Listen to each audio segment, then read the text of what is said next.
Northern sector में हाल ही में हुए इंडो चाइना स्टैंड ऑफ से भी आप अच्छी तरह परिचित हैं। कोविड जैसे संकट के समय में चीन का यह रवैया उस देश की नीयत को दर्शाता है। हालांकि हमने यह दिखा दिया है कि अब यह हमारा भारत कोई कमजोर भारत नहीं रहा है।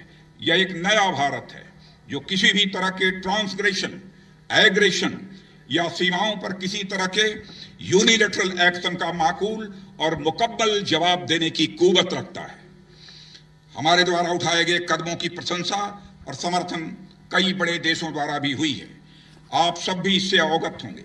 हम किसी भी विवाद का समाधान शांतिपूर्ण और बातचीत के जरिए ही निकालने में विश्वास रखते हैं। दोनों देशों के बीच मिलिट्री और डिप्लोमेटिक चैनल्स के जरिए बातचीत हो रही है। मैं आज के इस अवसर पर फिर से कहना चाहूंगा कि हम संघर्ष नहीं बल्कि हम शांति चाहते हैं, मगर देश के स्वाभिमान पर किसी तरह की चोट हम बर्दाश्त नहीं करेंगे। हम किसी भी स्थिति का मुकाबला करने के लिए पूरी तरह से तैयार हैं। इसी तरह वेस्टर्न सेक्टर में पाकिस्तान से लगती सीमाओं पर आए दिन हमारा पड़ोसी कुछ न कुछ नापाक हरकतें करता रहता है।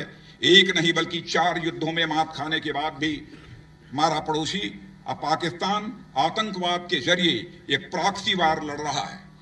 आतंकवाद की चुनौती के खिलाफ हमारी सेना, सुरक्षा बल और पुलिस पूरी मुस्तैदी के साथ मुकाबला कर रहे हैं। मैं उनका भी अभिनंदन करना चाहता हूं।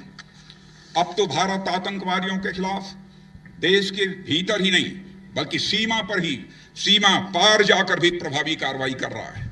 बालाकोट में इंडियन एयरफोर्स ने आतंकवाद के खिलाफ प्रभावी कार्रवाई करके सारी दुनिया को भारतीय सेना की ताकत और आतंक के खिलाफ उसके मजबूत इरादों से परिचित करा दिया है।